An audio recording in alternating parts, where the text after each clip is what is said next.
Alrighty guys, welcome back to my channel. Today we're going to be doing something a little bit different. I'm by my computer and I wanted to react to a video that kind of was trending, viral-ish. Anyway, it came up and I'm sure a lot of you guys might have seen it as well. It's titled How Barnes & Noble Made a Comeback by Revitalizing Its Philosophy. I wanted to just watch it with you guys so you guys could be aware of it as well. I think it's really cool to make people aware of the book news that's happening in our world, you know? So this video I believe was posted on January 2nd, 2025 by PBS, and they talked about how there were about 60 Barnes & Noble bookstores that were opened last year, 2024, and that there are 60 more that are set to open this year, 2025. We want to know what is going on. Why are people so crazy for books these days? Like, is it because of TikTok, which I think will be banned tomorrow? I'm not on TikTok, and I know that it's a whole topic of contention because a lot of people's businesses are based off of TikTok. So I know that there's like a huge boom in the world of book talk. People have gotten people quite excited for books, and others say that it's ruining it, etc., etc. So I just wanted to check out this video to see what kind of commentary I could give on it. I'm just gonna react to it, you know, interject and pause where I see fit. So yeah, very excited. If you guys like this kind of video format, definitely let me know and I will be happy to do more in the future. We did something like this last year for the best books of the 21st century. That was a video done with NBC News, and it was really cool. Like, people appreciated it, and we got to see who's who on the top 100 and who's not, you know? But yeah, so excited to watch this video. Don't forget to like, subscribe, and hit that notification bell so you don't miss any upcoming content. Let's go ahead and get started. Yeah, it'll be really interesting to see why people think that there's such a resurgence with the bookstores, especially since Amazon is so huge and provides a lot of the books to people. They ship them out, as well as, you know, their independent bookstores. Like, how does that play a role in how those folks are affected, etc., etc.? So I don't know, it's probably the whole ambiance, the whole experience, because everybody sees it on social media. They want to go to Barnes to do a cozy bookstore vlog. Those are things that have been on and popping for the longest time. But let's go ahead and get started. I got my recording thingy going on, and hopefully this all works out. I'm always nervous about stuff like this. Okay, here we go. Last year, Barnes & Noble opened nearly 60 stores around the country, and plans for 60 more to open in 2025. It's the latest twist in a long-running saga for a company that's been a bellwether for the book business. Senior arts correspondent Jeffrey Brown continues our ongoing reporting on the book industry, part of our Arts and Culture series, Canvas.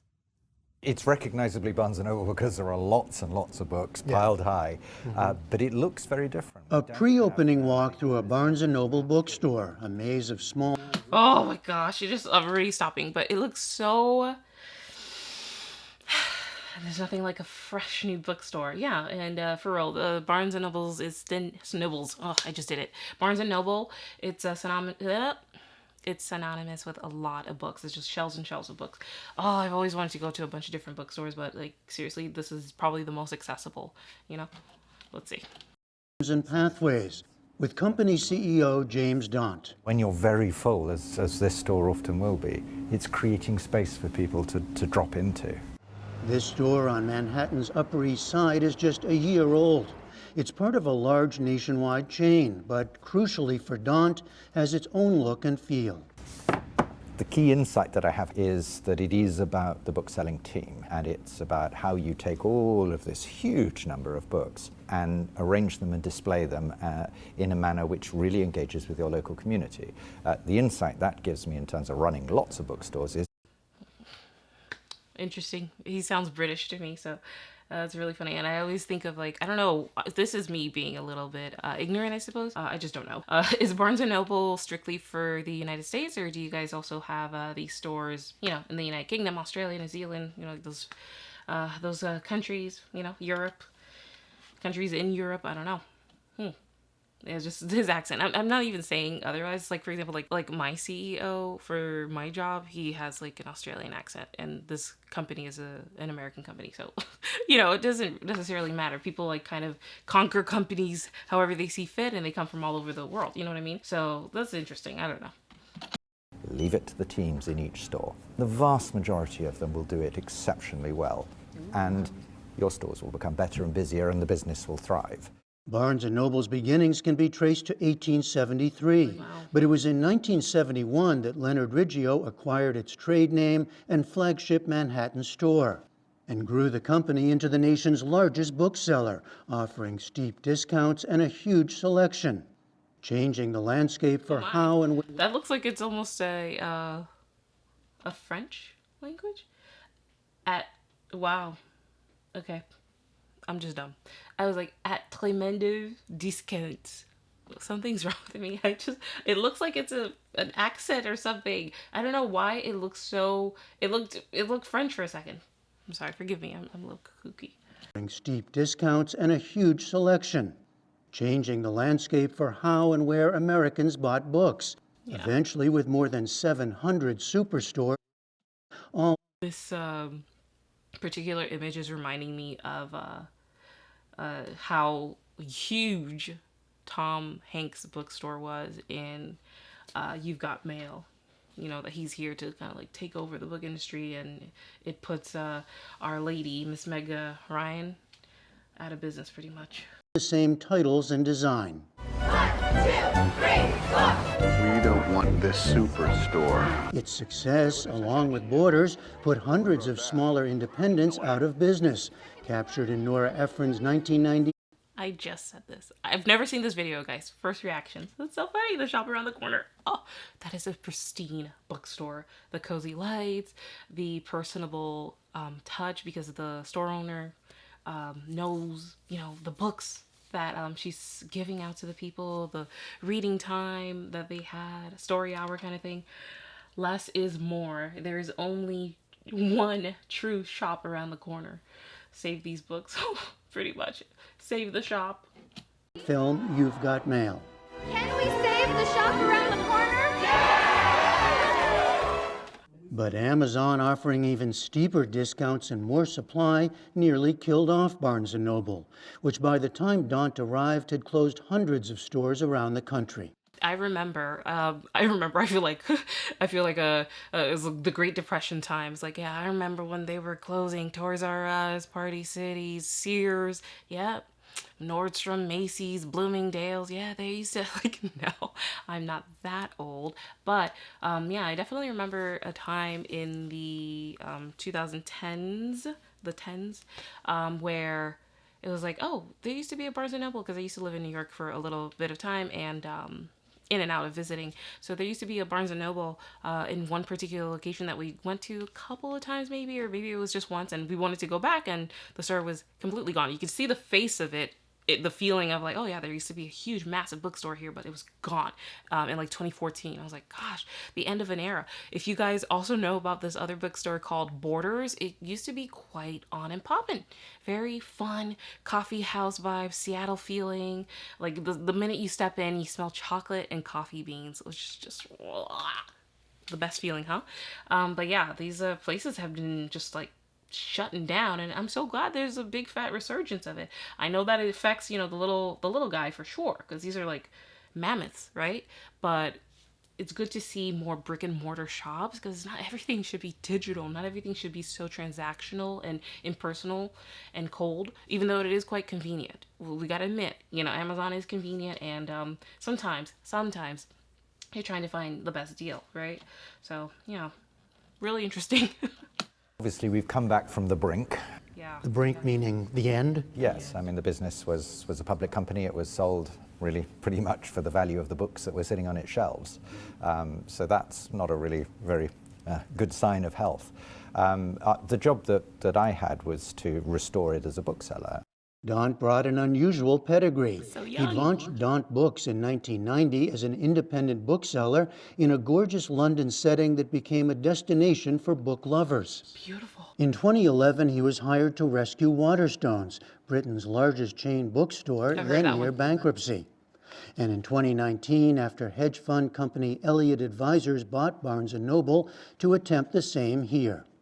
His success has gained attention, as in recent years, Barnes & Noble began to open stores all over the country, even reopening a flagship Washington, D.C. store that had closed in 2012. The new philosophy: have stores act and feel like an independent local shop. A bit. It kind of gives it. I'm hoping I don't get a copyright strike, so I'm trying to pause infrequently. But yeah, it does have that feeling. Sometimes when you do watch favorite booktubers or whatnot, you see that they know your name, they know who you are, they know the books that they read. So it's good to have that kind of connection. It's like, yeah, it feels a little bit small town, small community. Like, even though this is such a massive bookstore, especially if you frequent it a lot, like people like us, if you are into books a lot. Yeah. Victoria Hardy, assistant manager at this Upper West Side Manhattan store, has worked for Barnes & Noble for more than 10 years. Wow. We used to be told what table to do, how to curate it, where that table should go, what angle that table should be on, and what discount that table potentially is going to have. Angle of? Angle of the table. So it was very, very regimented. There was no thought. It might do a little better if we put Norwegian wood on. These days, Hardy and her counterparts see themselves as curators of individual tables and shelves, as well as the store itself. Paying more. I'm wondering why PBS has such low grade quality. This is PBS, for crying out loud. It feels like everything is so fuzzy. Are you guys trying to give a nostalgic, cozy vibe or something? But it feels like it's not as shiny. The camera quality is not as shiny. Why does my camera feel like it's a better quality than this? Was this filmed in the 80s or the 90s? What's going on here? I see books that have come out in the last couple of years. What's going on?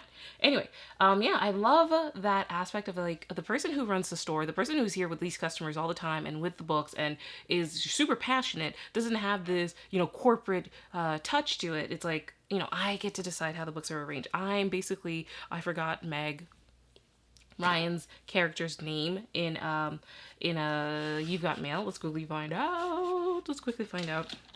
Google. Did I say We've Got Mail? You've Got Mail. I thought it was Kathleen, but I was I don't know. Anyway, Kathleen. Yeah, so it kind of feels hey, I am in control and I have a say of how cozy and how intimate this bookstore can feel, where I want to place the book. So that's really interesting that she says such a thing like that. I wonder if other businesses could do better by giving the people a little bit more control instead of somebody who's far away in a big, office building to say hey, we need the stores to all look and feel the same. For example, think of Panera. Panera pretty much looks and feels the same everywhere you go, right? So just like McDonald's, same thing, it's they all have a very feels, but those are doing pretty well. That's food business. But yeah, I wonder if that could be a little different if it was arranged by store. Just a thought. Attention to local consumers and to social media. Most of all, TikTok's Book Talk. The Book It Talk. was a lot of young readers, almost this generation that was coming into physical bookstores looking for books. So what I started to do with that was look at those titles, what they were coming in for, and how do you take that one title and curate a display around it? What are those books that are similar, pairing them together and creating a bigger display from it? So fervent in his approach is Daunt that he makes Amazon, which today accounts for more than 50% of the market, sound like an ally. I actually see Amazon as being a massive positive for what it is to be a great bookseller. How can it be a massive positive if it's taking 50% of the market? What it's taken is all the boring books out of our stores. We used to have great, huge medical sections that taught doctors and nurses and all the other professionals. But those books are very boring. No more. You go on to Amazon, bump it arrives through your letterbox 3 minutes later. But surely people go to Amazon for more than just what you're calling the boring books. Of course they do, and if you buy Pastoral Exchange from Amazon... Percival Everett, for example. Yeah, I kind of get that. And also maybe he sees it as Amazon, I like the feature in Amazon where of course you have the reviews that you can see how popular a book has become. I love a review system. It's my fellow citizens, how was this book or how was this product, right?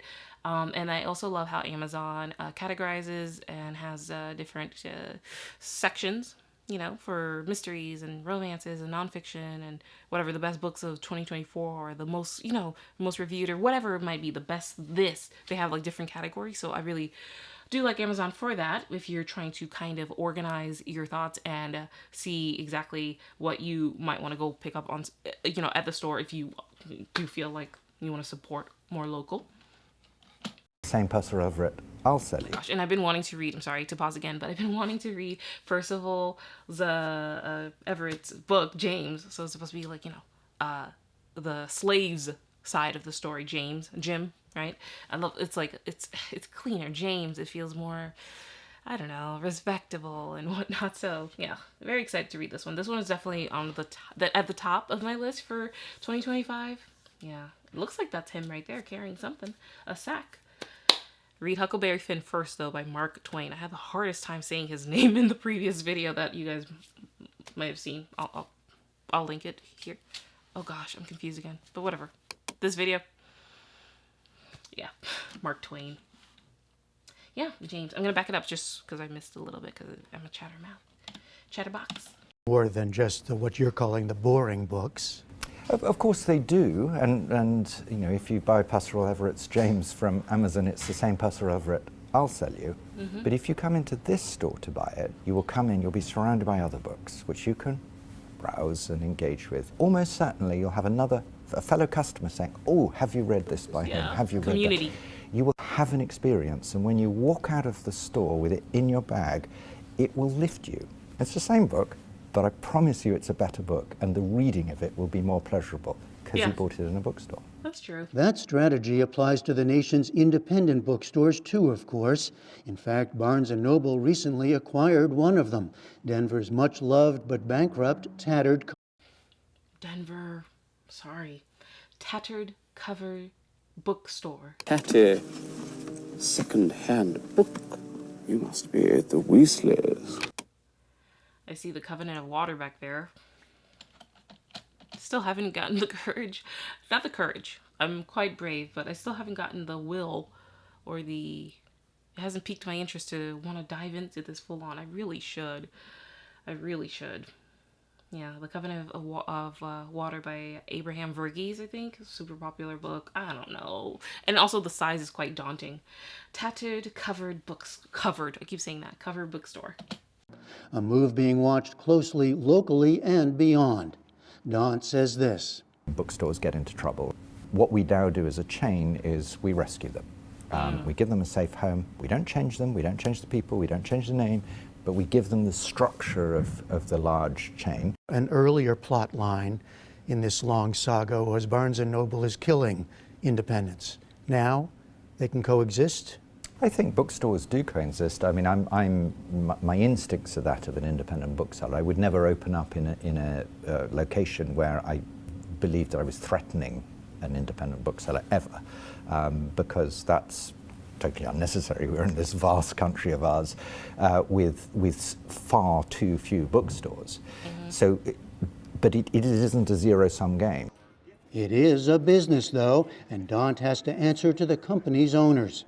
The plot of this story, that is still being written. For the PBS NewsHour, I'm Jeffrey Brown in New York. Good for you. Okay.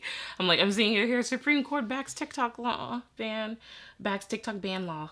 Ooh, oh gosh. Anyway, see how people survive without a social media app. Wow. Well, what do you guys think about this video? I liked it. I like doing this every now and then, dissecting a video to see, you know, how different people think and their reason for different book decisions and whatnot. So yeah, this is just a very chill, relaxed way of looking at book news. We could call it the book news segment, where we just see what the news is talking about, specifically about books. I love it. But I feel like, yeah, all of this stuff was something that I could have guessed about Amazon, about the way that people experience the bookstores today, about how much social media has changed the book landscape. But I will just say the biggest positive thing that I can take away from such a thing as 60 new Barnes & Noble bookstores opening in 2025 is that maybe more people will have access to books, you know? Because yeah, at a certain point here in Miami, it's like you would have to travel like miles before you could find such a book that has like a vast quantity like that. And you know, like not all the time you want to be necessarily buying things online, okay? It's like, oh, like I would like to browse. I'd like to take a moment to read the dust jacket, to speak to the store clerk or whoever, you know, the next customer, to, you know, it's just, you just kind of want to be outside. We're indoors a lot, I'm sure. And this is just another reason to kind of take a trip out to treat yourself and to be surrounded by other book lovers, because I feel like it has exploded. Bookish people have been out and about, but I still feel like it's a very small community. Like a lot of people are like, nah, I'm not really much of a reader. Like, you know, it's okay, but we want to get everybody reading. Anywhoosies, thank you so much for hanging out with me today, watching this cozy video and my reaction. Let me know what you guys are up to, what you're currently reading. And of course, don't forget to like, subscribe, and hit that notification bell so you don't miss any upcoming content. And I will see you in my next video. Bye. I am not your mama, just admit what you did. I gotta